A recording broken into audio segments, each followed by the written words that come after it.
नमस्कार, IND 121 में आपका स्वागत है। मैं हूं आपके साथ नवीन पुरोहित और आज हमारे साथ चर्चा करने के लिए मौजूद हैं विंध्य के कद्दावर नेता, भारतीय जनता पार्टी के प्रदेश महामंत्री, भारतीय जनता पार्टी से विधायक शरदेंदु तिवारी जी। शरदेंदु जी, आपका IND 24 में बहुत बहुत स्वागत है। नमस्कार, बहुत बहुत धन्यवाद। शरदेंदु जी, विंध्य जो है देश के मानचित्र पर, राष्ट्रीय गीत में, प्रदेश की राजनीति में तमाम सारे पहलुओं को लेकर विंध्य अपने आप में बहुत ही अनोखा है।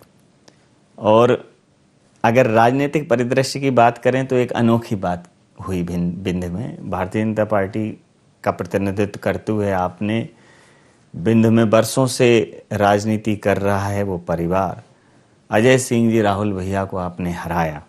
तो इस हार को आप किस नज़रिए से देखते हैं कि बीजेपी की लहर थी या कांग्रेस का पराभव? क्या मानते हैं आप इसे? देखिए, मैं इसको थोड़ा अलग संदर्भों में देखता हूँ। मेरा मानना है कि विंध्य में पहली बार जो गरीब वर्ग की जनता है उसने अपना निर्णय स्वतंत्र होकर सामंतवाद, राजशाही प्रवृत्ति, अर्थ, धन बल, बाहुबल इसके खिलाफ दिया है। और इसके पीछे यदि हम जाएं तो एक इतिहास है। विंध्य प्रिंसली स्टेट था। स्वतंत्र जब भारत जब स्वतंत्र हुआ 1947 में, तो विंध्य राज्य एक अलग रियासत थी। रीवा राजा उसमें थे जिनको निर्वासित कर दिया गया था।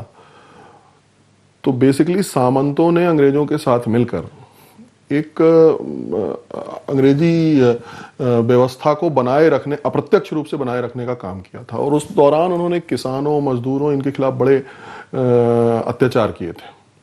कई गोलीकांड भी हुए, उसमें बहुत सारे लोग मारे भी गए थे स्वतंत्रता के पूर्व। और वहीं पर उसके बाद से किसान और मजदूर एक आंदोलन के रूप में वहां उठे।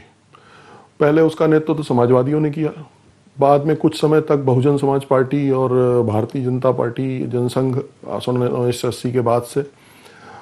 और अब जाकर वहां पर इनको सबको रिजेक्ट करने का काम जनता ने किया है। लंबा संघर्ष रहा है किसानों का, मजदूरों का, दलित वर्ग का, शोषित वर्ग का। और उस संघर्ष का ये परिणाम था कि भारतीय जनता पार्टी के पास ही वह चेहरा था। भारतीय जनता पार्टी के पास ही वो एक आप कह लें विचारधारा थी जिससे लोगों का जुड़ाव हुआ। माननीय शिवराज सिंह जी चौहान के साथ में गरीबों ने उनको अपना माना। उनकी भारतीय जनता पार्टी की जो उनके समय की सरकार रही उसमें जिस तरह से गरीबोन्मुखी योजनाएं चली, फिर उसके बाद प्रधानमंत्री आवास भी माननीय मोदी जी के नेतृत्व में केंद्र से आया, और उसके पहले भी संबल जैसी योजना। तो इन सब का प्रभाव गरीब वर्ग में आया। बीच में पट्टा देने का भी वहाँ एक बड़ा अभियान चला था, वो भी माननीय शिवराज जी के नेतृत्व में तय हुआ था। उनके साथ गरीबों ने अपने को जुड़ा माना। और मैं ये मानता हूँ कि शिवराज जी विंध्य क्षेत्र के एकमात्र ऐसे नेता, हालांकि आते वो यहाँ बुधनी से हैं, इस क्षेत्र से आते हैं, लेकिन विंध्य क्षेत्र में उनकी स्वीकार्यता शायद अब तक के सभी नेताओं में से सबसे ज्यादा है। जो वहाँ के लोकल रहे उनसे भी ज्यादा उनको गरीब अपना मानता है, किसान अपना मानता है। जी, विंध्य को अगर मैं देखूं तो ये कोई अलहदा बात नहीं होगी कि विंध्य मध्य प्रदेश में अदर पॉलिटिकल पार्टी के लिए एक एंट्री गेट की तरह रहा है। जैसा आपने कहा कि बाकी प्रदेश से इतर विंध्य का एक मिजाज रहा है और क्रांतिकारी विचारों को विंध्य ने हमेशा प्राथमिकता दी है। तो जब समाजवाद की बात आई तो विंध्य ने समाजवादियों को हाथों हाथ लिया। जब बहुजन समाज की बात आई, दलित उत्थान की बात आई, तो विंध्य ने हाथों हाथ लिया। कांग्रेस वहाँ रही है। तो क्या आप ये कह सकते हैं कि ये लिटमस टेस्ट था विचारधाराओं का, जिसको विंध्य ने शुरुआत, चूँकि जिस मुलम्मे को चढ़ाकर जो लोग आए थे, जिस मुखपृष्ठ को लगाकर लोग आए थे, तो जाहिर है उनको स्वागत करना था। लेकिन अगर विंध्य से कोई रिजेक्ट हो गया है तो क्या ये कह सकते हैं कि ये राजनीति का वो RT-PCR है कि अगर वहाँ से कोई रिजेक्ट हो गया तो फिर उसको अन्य जगहों पर उसके सिलेक्शन के चांसेस नील हो जाते? निश्चित रूप से विंध्य की जो जनता है उसकी बुद्धिमत्ता और उसका निर्णय का जो स्तर है वो बहुत ही उच्च कोटि का रहा है। और अभी तक हमने देखा है कि विंध्य ने आगे आने वाली जो भविष्य है उसको एक तरह से इंगित करने का काम किया है। बड़े परिवर्तन का सूत्र विंध्य रहा है बहुत सारे क्षेत्रों में, इंटेलेक्चुअल भी विंध्य में बहुत हुए हैं, और इन सब ने जो दिशा दी है उसका ही परिणाम मैं ये मानता हूँ। निश्चित रूप से RT-PCR टेस्ट है और उसमें भारतीय जनता पार्टी शिवराज जी के नेतृत्व में निगेटिव, क्या कह लें आप, RT-PCR को निगेटिव कहना पड़ेगा, इन जनरल पॉजिटिव है।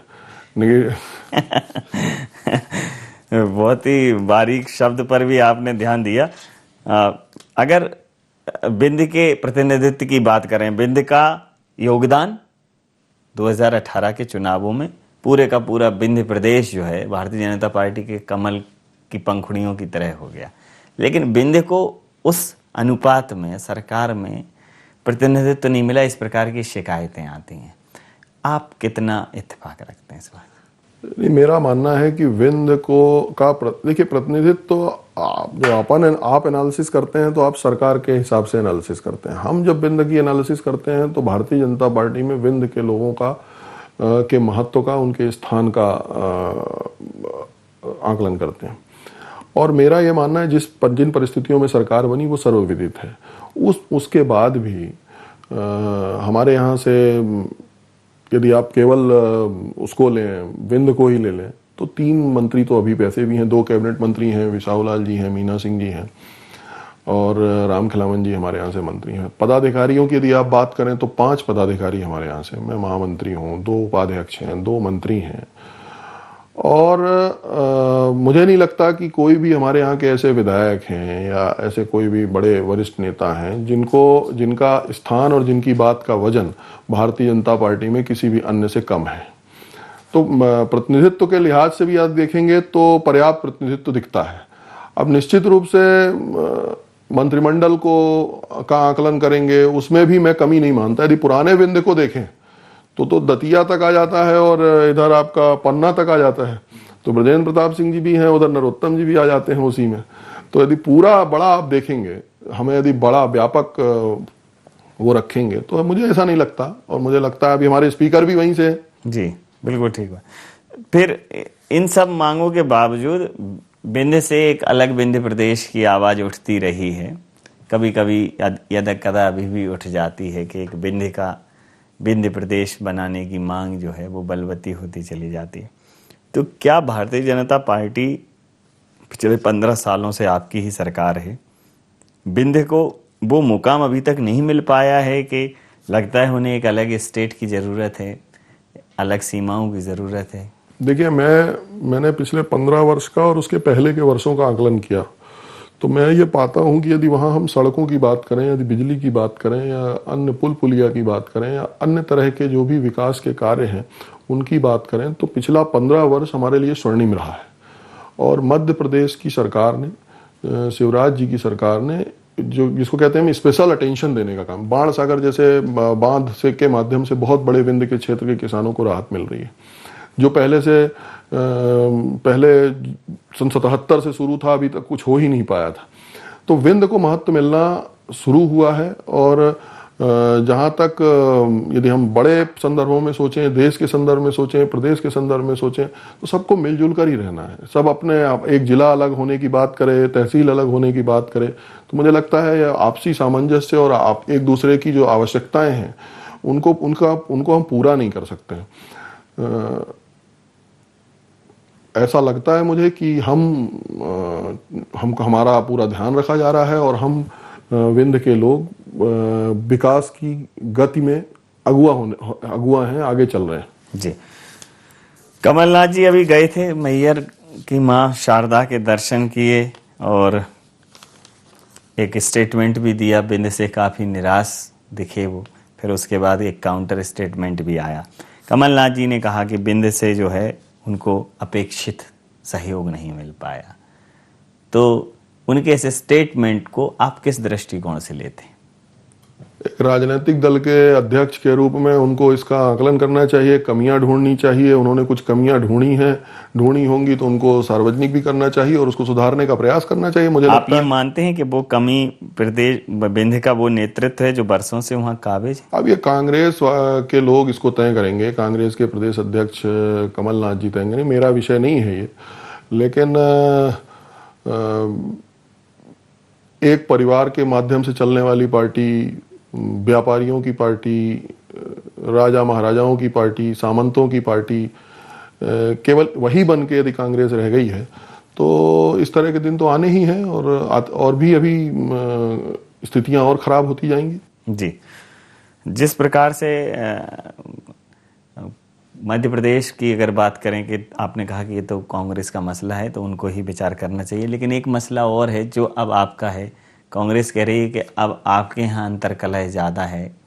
जो एक महाराजा एक्सप्रेस आई है वो बड़े चुनिंदा स्टेशंस पे ही रुकती है। वो मतलब भारतीय जनता पार्टी की पैसेंजर ट्रेन नहीं है कि सारे कार्यकर्ता, मतलब जो आपका अंत्योदय का विचार है, अंतिम स्टेशन पर भी अगर व्यक्ति है तो उसको सवार किया जाएगा। तो ये नया एक कल्चर आपने मिक्स एंड मैच किया है। इससे अब भारतीय जनता पार्टी के चाल चरित्र और चेहरे में एक अजीब सी विचलन, अजीब सा परिदृश्य अब उत्पन्न होने वाला है। तो ऐसा कुछ है? पता नहीं, मैं तो ग्वालियर चंबल संभाग में उपचुनाव के दौरान प्रभारी रहा और मैं आश्चर्यचकित था कि पहले मैंने कांग्रेस के बारे में, कांग्रेस के नेताओं के बारे में जो था, पर ज्योतिरादित्य जी उससे काफ़ी भिन्न थे। और मुझे ऐसा लगता है कि भारतीय जनता पार्टी के विचारधारा को उन्होंने आत्मसात किया है। उनका मिलना जुलना, रहन सहन, अब ये सही है कि हर घर में हर जगह नहीं पहुंचा जा सकता है, लेकिन वो फ़ोन के माध्यम से, अन्य माध्यमों से भी लोगों से संपर्क में रहते हैं। और ऐसा नहीं कि भारतीय जनता पार्टी के जो पुराने लोग हैं उनके साथ नहीं रहते हैं। तो मुझे तो ऐसा लग रहा है कि उनके आने से पार्टी बड़ी मजबूत हुई है और कांग्रेस के पास अब कुछ बचा नहीं है। जिस चेहरे पर कांग्रेस ने चुनाव लड़ा था उसको कांग्रेस ने किनारे लगाया और हमारे साथ आकर उन्होंने एक बढ़िया सामंजस्य के साथ भारतीय जनता पार्टी के कार्यकर्ता के नाते काम करना शुरू किया है। और मैं उम्मीद कर रहा हूं कि ग्वालियर चंबल के साथ साथ हम बाकी जगहों पर भी उनके आने से मजबूत होंगे। जी, जिस प्रकार से कयास लगाए जा रहे हैं कि भारतीय जनता पार्टी में कुछ विघटन चल रहा है, कुछ अंतर्कलह चल रही है, एक दूसरे के प्रति आक्रोश है, दूरियां बढ़ रही हैं, तो कुछ ना कुछ फूटन होगी। तो कांग्रेस उसमें अपनी संभावनाएं ढूंढ रही है। अब जैसे आप जैसे जो हमारे मित्र हैं मीडिया जगत के, वो इस तरह की चीज़ें ढूंढते रहते हैं और ढूंढना भी चाहिए थोड़ा बहुत। लेकिन मुझे तो ऐसा कुछ नहीं लगता है। माननीय प्रदेश अध्यक्ष जी विष्णुदत्त शर्मा जी और माननीय मुख्यमंत्री जी शिवराज जी के नेतृत्व में पूरा भारतीय जनता पार्टी का कुनबा एक है और हम मिलना जुलना हमारे यहाँ की परंपरा का भाग है। क्योंकि हमारे यहाँ निर्णय सामूहिक होते हैं। कोई भी निर्णय होने के पहले बहुत ज़्यादा विचार, मंथन, चिंतन, बहुत सारी चीज़ें होती हैं। हर एंगल पर विचार होता है। तो जब 10 लोग रहें, तो जब 10 हमारे बड़े नेता हैं, 20 बड़े नेता हैं, 25 बड़े नेता हैं, तो सब मिलजुल कर निर्णय करते हैं। तो सबसे मिलना जुलना एक स्वाभाविक प्रक्रिया है और उसी से यदि विषय निकाला जाएगा तो अलग बात है। मुझे नहीं लगता है कि कहीं कोई ऐसा विभेद है और पूरी पार्टी एक ताकत के साथ, एक धुन में और मध्य प्रदेश में हमारे प्रदेश अध्यक्ष विष्णुदत्त शर्मा जी, शिवराज जी के नेतृत्व में काम कर रही है। जी, अगर मैं अब सरकार की बात करूं तो बतौर विधायक आप सरकार के अभिन्न हिस्से हैं, सदन का एक महत्वपूर्ण भाग हैं। प्रदेश को कोरोना के काल में प्रदेश सरकार के कार्य को और प्रदेश सरकार की गतिविधियों को कांग्रेस ने सिरे से खारिज किया है। कहा है कि ये पूरी तरह से एक बड़ा फेल्यूर है। एक तरह शिवराज सरकार हर मोर्चे पर विफल हुई। क्या कहें?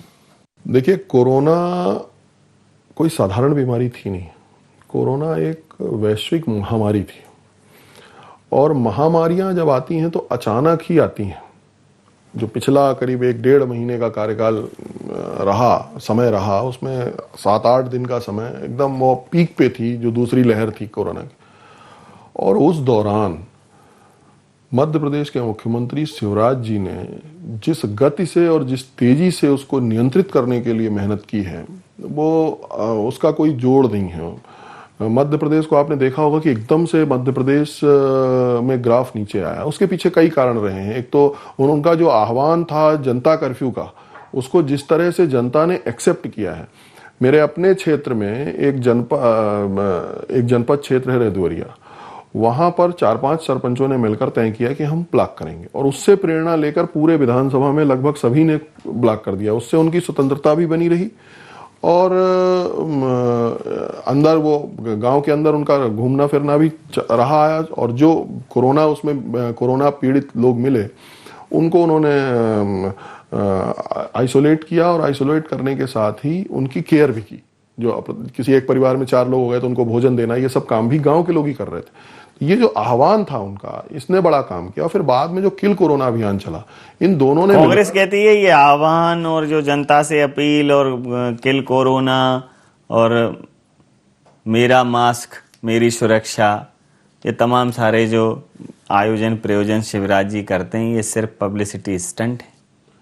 कांग्रेस को तो कुछ कहना है, कुछ करना कुछ है नहीं, और कहना सब कुछ है, और उनको कहने से कोई रोक भी नहीं सकता है।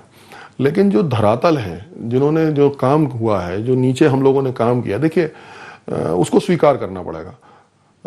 लॉकडाउन लगता है, जनता कर्फ्यू लगता है, उसके तुरंत बाद पहली प्रॉब्लम आ सकती थी खाद्यान्न की। तो खाद्यान्न को तुरंत लोगों को देने का काम मध्य प्रदेश की सरकार ने किया।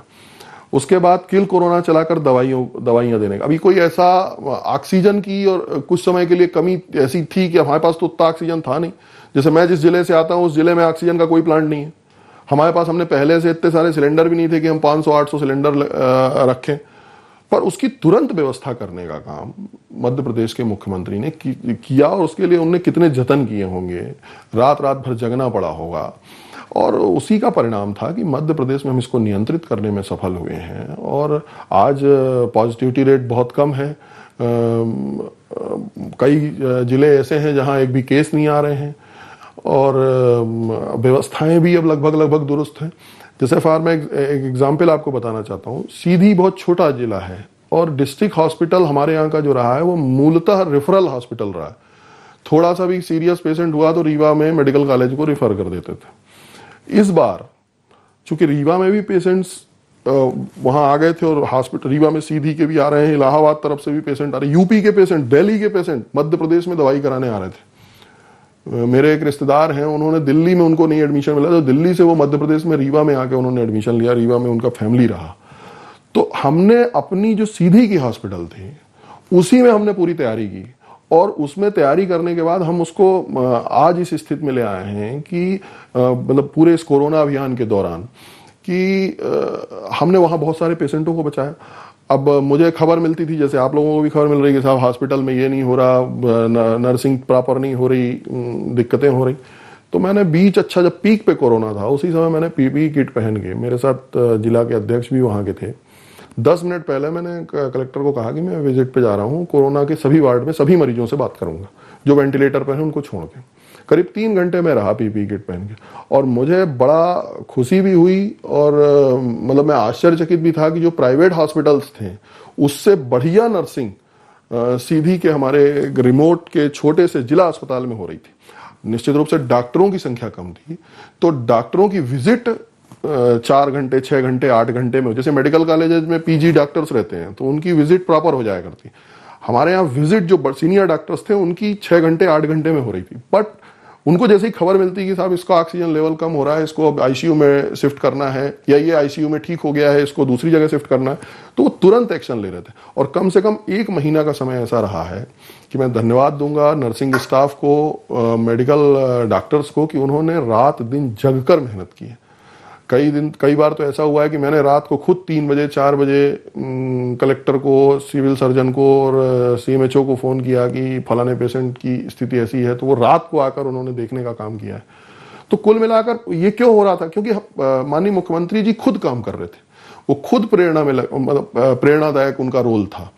तो एक तरह से पूरा का पूरा जो सिस्टम था, जो हमारे पास अवेलेबल था, उसको हमने अच्छे से लगाया था। प्रदेश की सरकार को फेल्यूर नहीं, सिर्फ प्रदेश की सरकार को फेल्यूर नहीं बताया, राहुल गांधी जी ने और पूरी कांग्रेस ने मोदी जी की भी नीति पर सवाल उठाए हैं कि ये विदेश क्यों भेज दी हमारे बच्चों की वैक्सीन, विदेश निर्यात क्यों कर दी, देश में उपलब्धता नहीं है। अब अगर उन्होंने जाके निर्णय लिया है कि पूरे देश में वैक्सीन निःशुल्क उपलब्ध कराई जाएगी, निःशुल्क लगाई जाएगी, तो वो ये कह रहे हैं कि राहुल गांधी जी ने तो उन्हें पहले ही समझाइश दी थी। देखिए, मैंने पहले भी अनुरोध किया कि कांग्रेस को तो कुछ कहना है। आपने देखा था पहले राफेल के लिए कांग्रेस में राहुल गांधी जी क्या बोल रहे थे, और फिर वही राफेल अभी जब चाइना से हमारा टेंशन बढ़ा तो वो हमारे लिए मुख्य हथियार के रूप में हमारे सामने था। तो कांग्रेस को तो बोलना है, उनको तो कुछ ना कुछ बहाना चाहिए बोलने का। लेकिन मैं आपसे ये कहना चाहता हूं कि वैक्सीनेशन की जितनी हमारे पास, जितनी हमको जरूरत होती है, क्या है, आपको वैक्सीन लगाना है तो आधे घंटे आपको वैक्सीन लगाने के बाद केयर की जरूरत है। आप उसको किसी मेडिकल मतलब हॉस्पिटल्स में या कोई क्लिनिक में ऐसी जगह पर ही लगा सकते हैं। और मुझे नहीं लगा कि कहीं पर कभी कोई कमी आई हो। हमने शुरू में जो अपने इंटरनेशनल ऑब्लिगेशंस होते हैं और भी बहुत सारी बातें होती हैं, उसके तहत शुरू में कुछ दिया होगा, और उसके बाद हमारे यहाँ की आवश्यकताओं में कभी कमी आने नहीं दी केंद्र की सरकार। लोग वैक्सीन के लिए तैयार नहीं हो रहे हैं ग्रामीण अंचलों में।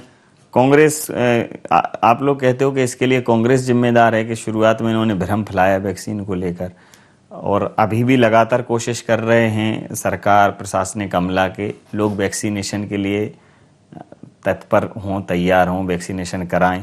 तो एक तो वैक्सीनेशन की उपलब्धता, दूसरा वैक्सीनेशन के लिए लोगों को तैयार करना, दोहरी चुनौतियों से आपको जूझना है। आप कांग्रेस को इसके लिए जिम्मेदार मानते हैं कि कांग्रेस की वजह से वैक्सीनेशन जैसे विषय पर राजनीति हुई अनावश्यक? और कौन हो सकता है जिम्मेवार यदि कांग्रेस नहीं है? तो आपने तो खुद वैक्सीन लगवा ली, आपके नेताओं ने वैक्सीन लगवा ली, और लगवाने के बाद आपने लोगों के बीच में भ्रम फैलाना शुरू कर दिया।